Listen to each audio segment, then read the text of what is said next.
जी अस्सलाम वालेकुम नाज़रीन, breaking news with Aun Shirazi की एक और अहम एपिसोड के साथ मैं आपको सैयद ओन शिराजी हाजिर खिदमत।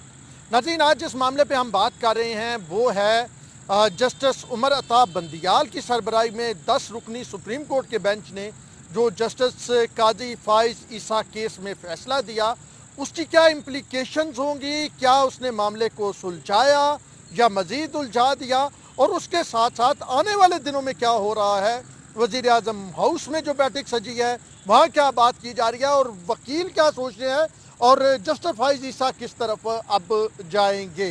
हुआ कुछ यूँ कि आज समाअत जब मुकम्मल हुई तो उसके बाद 4 बजे अदालत की जानब से 10 रुकनी बैंक की जानब से कहा गया था कि केस का फ़ैसला सुनाया जाएगा, और फिर 4 से कुछ चंद मिनट बाद 4 बजने के ये फ़ैसला सुना दिया गया। अब फ़ैसला आपके सामने मीडिया की स्क्रीनों पे आपने देखा, वही जी कि रेफरेंस जो है वो मुस्तरद कर दिया गया, नोटिस वापस हो गया और जनाब मामला एफबीआर को भेजा गया कि वो जस्टिस काजी फाइज ईसा की फैमिली को 7 दिनों में नोटिस करे, 60 दिनों में 7 डेज़ में नोटिस, मतलब 60 दिनों में 60 डेज़ में जनाब वो पूरी उनसे डॉक्यूमेंटेशन लें, वो पूरा काम करें और 100 दिनों के अंदर अंदर रिपोर्ट जमा करवाएं। ये कहा गया फैसले में, सीधा सीधा नुकात हमने आपको बताए।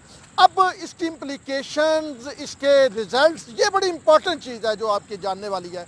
अब ये मुस्तरद किया गया है रेफरेंस, तो ये लाजमी बात है, इस वजह से मुस्तरद किया गया कि ये जी बदनीति पे था, तो अब बदनीति पे होने की कोई सज़ा नहीं सुनाई गई कि जो जिसकी बदनीति थी। अब इसमें बदनीति में कौन कौन शामिल होता है, इसमें एक तो जनाब ARU के जो सरबराह हैं एसेट रिकवरी यूनिट के शहजाद अकबर साहब, वो वजारत कानून, PM और फिर सदर मुमलिकत जो आखिरी साइन करके जिन्होंने जनाब कहा कि मैंने माइंड अप्लाई किया, मेरे ख्याल में ये केस ये रेफरेंस बनता है, और उन्होंने सुप्रीम जुडिशल काउंसिल को भेजा। तो अब हमारे ज़रा ये बता रहे हैं कि जस्टिस काजी फाइज ईसा जो हैं वो अपने अटारनी के थ्रू जाएंगे, मुनीर मलक के थ्रू न, वो जाएंगे अदालत में और वो ये कहेंगे कि जनाब उनके खिलाफ कार्रवाई की जाए जिन्होंने बदनीति का मुजाहरा किया। अब ये मामला अब सुलझा नहीं है, मज़ीद उलझेगा। कैसे उलझेगा हम आपको बता रहे हैं, किस तरह इसमें मज़ीद कानूनी पेचीदगियाँ पैदा होगी, कैसी मज़ीद दरखास्तें दी जाएंगी, ये सारा भी हम ये मामला, और कुछ सवालात उठ रहे हैं वो सवाल भी आपके सामने रखेंगे, क्योंकि अब तो फैसला आ गया और फैसले पे तो तबसरा किया जा सकता है, सवालात उठाए जा सकते हैं, वो तो कोई तौहीन अदालत नहीं होती है। अब वकला ने वहाँ पे मिठाइयाँ तकसीम की, अहमद खान साहब ने कहा हमारी जीत है, दीगर वकला ने, सोशल मीडिया पे हमने देखा वकला दीगर लोग बड़े जी जोश से नारेबाजी कर रहे हैं और जनाब स्टेटस लगाए जा रहे हैं, ट्रेंड बनाए जा रहे हैं। अब एक तो ये हो गया, हुकूमत इस मामले में दूसरी साइड पे खड़ी है। ये सुप्रीम कोर्ट की जानब से मशवरा आया था FBR वाला, और हम शहजाद फरूकी साहब बड़े सीनियर जर्नलिस्ट हैं, उनके साथ 2 हफ्ते कबल एक वीला किया था उनके यूट्यूब चैनल पे। मैंने वहाँ पे कहा था कि मुझे बादियों नज़र में लगता है कि ये मामला जो है ये सुप्रीम जुडिशल काउंसिल की जानब की बजाय ये FBR की जानब जाएगा, कोई दरमियानी रास्ता निकाला जाएगा। तो जनाब आली, मैंने अपने एक भी इलाज किया था उसी अरसे के दौरान, उसमें भी मैंने ये बात कही थी। अब सूरत हाल ये है कि अब पंडोरा बॉक्स नया खुल गया, अब ये FBR को जाएगा। FBR के हवाले से बाद लोग सवाल उठा रहे हैं कि जी वहाँ पे, और जस्टिस काजी फाइज ईसा ने इसकी मुखालफत की थी कि ये मामला FBR को ना भेजा जाए। वो ये कहा जा रहा है कि जी वहाँ पे कुछ इदारों के बहुत ज़्यादा फुटप्रिंट्स हैं, तो वो जनाब ये तो जस्टिस साहब के खिलाफ मामला जाएगा, ये भी सवाल उठाए जा रहे हैं। फिर एक सवाल ये उठाया जा रहा है कि जनाब परवेज़ मुशर्रफ अगर कहता था कि मुझे वीडियो लिंक के ज़रिए जनाब आप सुप्रीम कोर्ट सुने, तो उन्हें तो नहीं सुना गया था, और मतलब माजरत के साथ सुप्रीम कोर्ट नहीं बल्कि वो खसूसी जो ट्रीजन केस के हवाले से एक स्पेशल कोर्ट बनाई गई थी उनके जजेस सुने, तो वो उन्होंने तो नहीं सुना था। फिर जनाब नवाज शरीफ के केस में उनके बेटों के हवाले से कहा गया, तब भी उन्हें भी नहीं सुना गया। हुसैन हक्कानी वीडियो लिंक पे आना चाहते थे सुप्रीम कोर्ट में, उन्हें भी नहीं सुना गया। तो ये फिर जाई साहब की बेगम साहिबा को जो सुना गया, ये कैसे सुना गया, ये भी सवाल लोग उठा रहे हैं। अपने तौर पे सवालात उठेंगे, लाजमी बात है, लेकिन अब मामला जा किस तरफ रहा है ये देखिए। फ़रोग नसीम का जैसे हमने आपको पास बताया, उन्होंने अल्ताफ़ हुसैन का केस, मुशर्रफ साहब का केस, उसके बाद आर्मी चीफ, मौजूदा आर्मी चीफ, इनका केस लड़ा वजारत से इस्तीफ़ा दे के, वो एक्सटेंशन वाला जो था, और अभी केस लड़ा, तो इससे लोगों को जो एक ये परसेप्शन थी कि ये कोई वो जो फैज़ाबाद धरने वाला केस था, उसके बाद जनाब ये सारा मामला जो है इसमें किसी तौर पे इस्टेब्लिशमेंट मुलव्वस है इस पूरे रेफरेंस में। तो फ़रोग नसीम साहब के सामने आने के बाद ये बात मज़ीद जो परसेप्शन थी इसको तक़वियत मिली, और लोग ये कहना शुरू हो गए कि जी ये तो जनाब वहीं से जो कुछ हो रहा है। पीटीआई में एक लड़ाई भी पैदा हुई, लोगों ने कहा पीटीआई के वापस लें ये रेफरेंस आ दो, जिन ने कहा वो भी आपको बता चुके। लेकिन अब मामला बड़ा डिफरेंट हो गया। जो एफबीआर है वहाँ पे हुकूमत की फुटिंग मजबूत है, जो अदालत है यहाँ पे जस्टिस काजी फाइज ईसा की फुटिंग मजबूत है। फाइज ईसा साहब अपने केस भी दोबारा हियरिंग मतलब वो कर रहे थे, वो इसी तरह करते रहेंगे।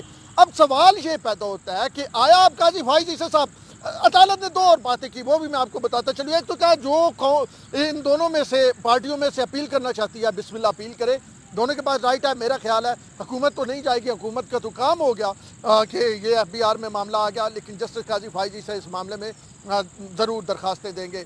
और उसके साथ साथ दूसरी जो बात ये कही कि ये दोबारा रेफरेंस दायर हो सकता है अगर एफबीआर की सारी जनाब चेकिंग मैकिंग के बाद कोई मामला बने।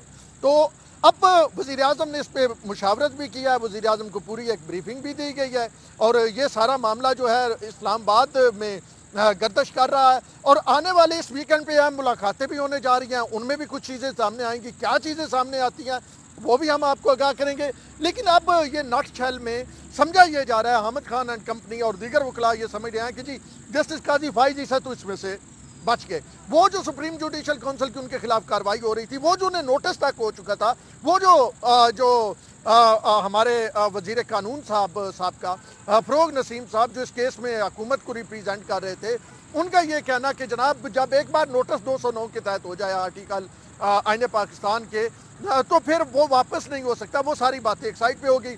अब आने वाले दिनों में जो चीज़ें आपको बहुत ज़्यादा सुनने को मिलेगी, उनमें सबसे बड़ी चीज़ ये होगी कि जस्टिस फाइज ईसा इसी तरफ जाएंगे कि मिसकंडक्ट वाले जिसने मेलाफाइड किया है, बददियानती जिसने किया है, गलत रेफरेंस भेजा है, उसके खिलाफ कार्रवाई की जाए। ये पूरा इसकी तरफ उनका जोर होगा जो हमारे ज़राए बता रहे हैं। और दूसरी जानब जो है हुकूमत जो है वो एफबीआर के ज़रिए आगे चलेगी। अब कुछ सहाफ़ती हो जो है, सियासी हो, हुकूमती हो, माशी हो, माशरती हो, इस्टेब्लिशमेंटी हो, ब्यूरोक्रेसी हो, वो हल्के ये भी कह रहे हैं कि जनाब जो पहला हुकूमत का काम था वो पूरा हो गया, यानी जस्टिस फाइज ईसा साहब किसी हद तक मुतनाज़ हो गए। अब इनको रगीदा जाएगा, इनकी फैमिली को एफबीआर में, और उसके बाद फिर एक मामला सामने लाया जाएगा, क्योंकि अभी तक एक जज छोड़ के एक सीनियर है जस्टिस फाइज ईसा से, उसके बाद उन्होंने जो है वो चीफ जस्टिस ऑफ पाकिस्तान बनना है।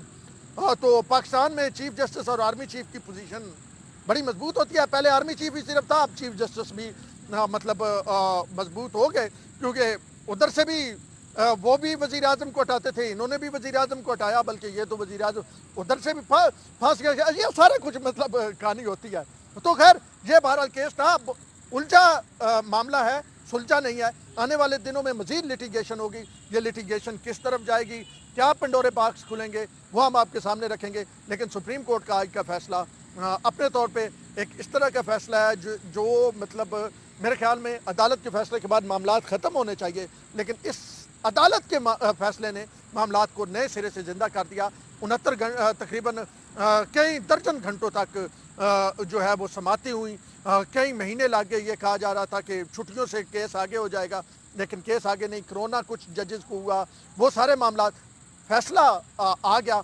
लेकिन ये फैसला वो है जिसके बाद मज़ीद कई सवालात जन्म लेंगे और मज़ीद कई दरखास्तें सामने आएंगी। इस हवाले से हम आपको अपडेट रखेंगे। अब तक के लिए इतना ही। अपने उस सैयद अवन शिराजी को दीजिए इजाज़त।